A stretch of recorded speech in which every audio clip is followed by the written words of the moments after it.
My name is Johann Moser. I was born in 1837 in the German state of Baden.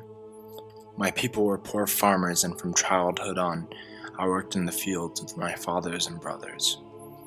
There was much turmoil in my native country at the time. People spoke of a revolution of the common man against the aristocracy and the wealthy landowners. There was always talk of wars and the threat of forced conscription into an aristocrat's army. My family owned no land, and my prospects were bleak. I decided to seek a better life in America. On January 1st, 1864, I sailed from the German port of Bremen. I knew no one in America. I had seen around my hometown handbills and placards which spoke of large sums of money being paid to volunteers for the American Army fighting in a war over there. You did not need to speak English or be a citizen to enlist.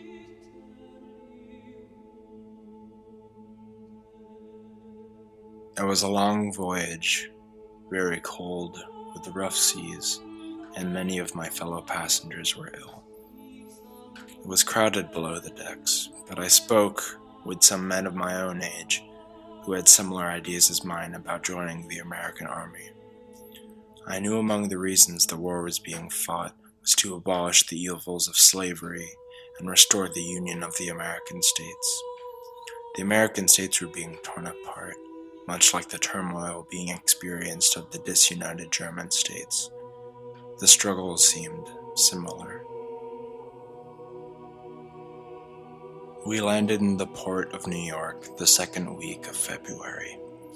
I walked down the gangway to the pier with some of the fellows from the ship I had gotten to know. We immediately heard a voice yelling in German about volunteers needed for Lincoln's army.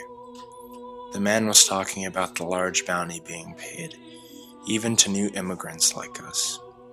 We followed him through the crowded streets of Manhattan Island to a recruitment rally next to the Castle Gardens in the Battery Park. I signed some papers of which I could not read, as they were in English. The officer writing my name on the paper could not understand me very well when I told him my name was Johann. I was told I was henceforth to be called Private John Moser, in a regiment being formed in the state of New Jersey. We took a ferry across the Hudson River to the state New Jersey, and then an army train took us to Trenton. I was then mustered into the 2nd New Jersey Infantry. In the regiment, there were many Germans, newly arrived, and also those who had come before. Some of these men were called 48ers. They fought in the European revolutions and had military and fighting experience. I was trained by these men to shoot and march. We spent much time drilling and practicing formations. I have also learned some English, a few words and phrases. After only 2 weeks, we were put on a troop train and traveled to Washington, D.C., and then on to the rebel state of Virginia. My first experience of war was at the Battle of the Wilderness. My company was held in reserve. We did not fight, but heard the cannon and musket fire in the distance, and saw the wagons carrying the wounded to the rear. I was very afraid, as were most of the men around me. On May 8th, the Battle of Spotsylvania Courthouse broke out. There was much confusion and mayhem around us. It was here that I received a wound to my thigh.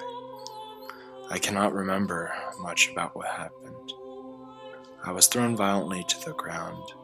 I must have fainted, as when I awoke I was in a rear area hospital tent. My wound was severe, but not mortal. I had lost a lot of blood, and was fortunate that my leg was not taken from me. It is now November, and I'm still recuperating at an army hospital in Pennsylvania, outside of the town of Stroudsburg. My wound has been slow to heal. The doctors have been fearful of gangrene setting in. Time passes slowly. One of the nurses is helping me talk in English. Last week, I walked into town with the help of a walking cane. When I returned, the doctor in charge of the ward was very angry with me. He has now forbidden me to leave the hospital. I will rest here until my wound allows me to leave and return to my company. The rumors I hear of the war has it that the rebel army is now entrenched around Richmond. The carnage and horror that I witnessed in Spotsylvania continues. I long for the day this war will end.